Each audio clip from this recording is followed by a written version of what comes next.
Hello and welcome back to Investing for Generations, your channel for high-quality stock research for long-term value investor. And this week I will analyze two stocks out of the healthcare sector because when we look at my portfolio, then we see that there is no healthcare company yet. But I think this is a very interesting and growing market, and so I would like to be invested in this market too. And so I analyzed two stocks out of the healthcare sector. And the business I want to analyze today, or the stock I want to analyze today, is Universal Health Services. Universal Health Services, ticker UHS, have a market capitalization of 11.4 billion with a P/E ratio of 12 and a small dividend of 0.59%.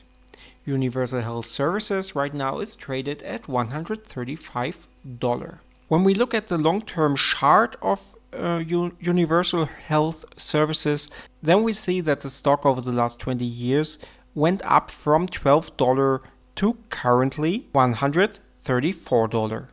So this is quite a good performance over the last 2 decades. In this video I want to go through the financial numbers, I want to go through the company at all, calculate the intrinsic value, and then tell you if it could be a good investment or not. So let's go.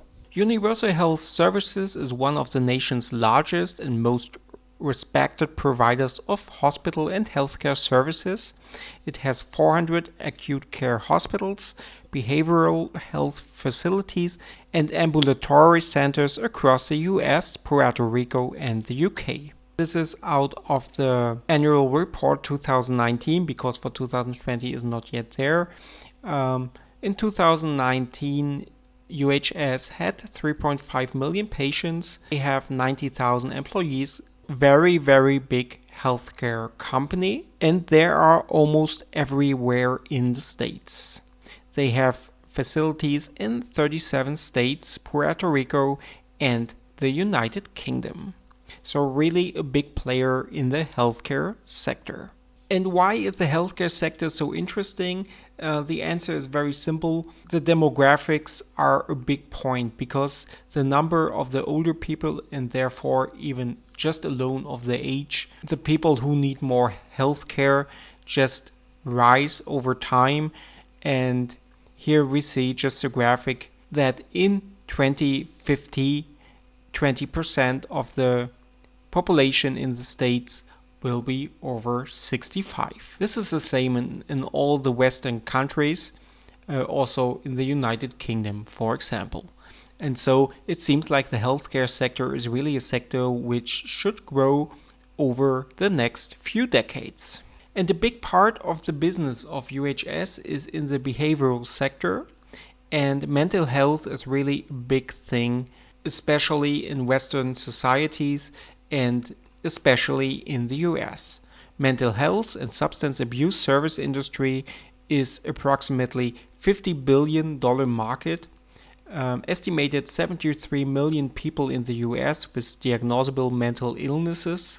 4 of the 10 leading causes of disability in the US are mental illnesses. It seems like, and maybe especially right now with the pandemic situation and all the circumstances, the number of these people will rise over time.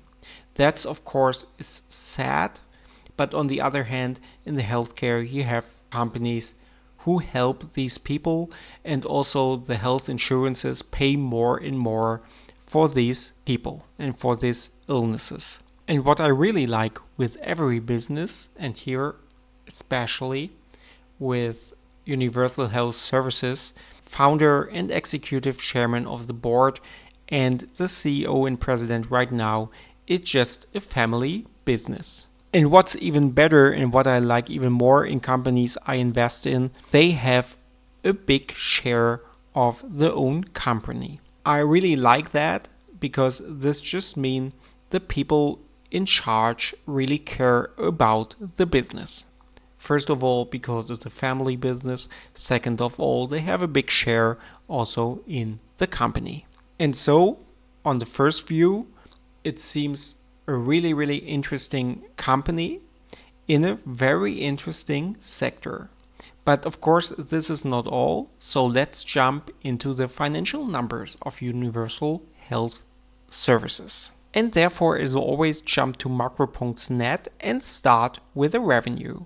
And the revenue over the last 5 years grew from $9 billion to currently $11.6 billion, which is not a very fast growth, but a very steady growth. And just the same we see with the earnings per share. The earnings per share over the last 5 years grew from $6.76 to currently $10.99 in the trailing 12 months.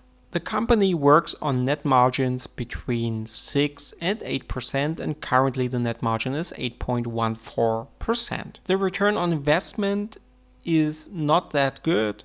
It's between 8 and 10%. Right now it's at 9.93%. That's not bad, but I like my businesses more around 12 to 15%, but 9.93%, it's okay. Meanwhile, the return on equity is a little bit higher, is between 13 and 17% over the last 5 years. Right now it's at 15.89%. This is a good, very good number. And also the free cash flow grew over the last 5 years from $6.84 per share to currently $19.03 per share. This is quite a very good growth of the free cash flow. And also the view on the balance sheet looks pretty solid with a debt equity ratio of 0.55. The balance sheet is very, very good. And the debt equity ratio very, very solid. And so overall, this company have very good financial numbers, very stable financial numbers in a growing market, in a slow growing market. I'm quite happy with the numbers I saw, and this makes this company very, very interesting. But of course, in the next step, we also have to calculate the intrinsic value to know if it's a good investment or not. And therefore, as always, I go to the Excel sheet of Sven Carlin, the best YouTuber. Just check out his channel and you find this Excel sheet or the download for this Excel sheet here up in the description. It's for free. Just check this out and you can calculate the intrinsic value for every business and just play around and get a clue what could be the intrinsic value. And to calculate the intrinsic value, we need the current earnings per share, or at least I very simplify that and take the current earnings per share for the trailing 12 months of $10.99. And then we need the growth rate. And I took as the growth rate 6% for the next 5 years and 4% for the years 6 to 10. This is what estimated. And then, of course, we need the discount rate.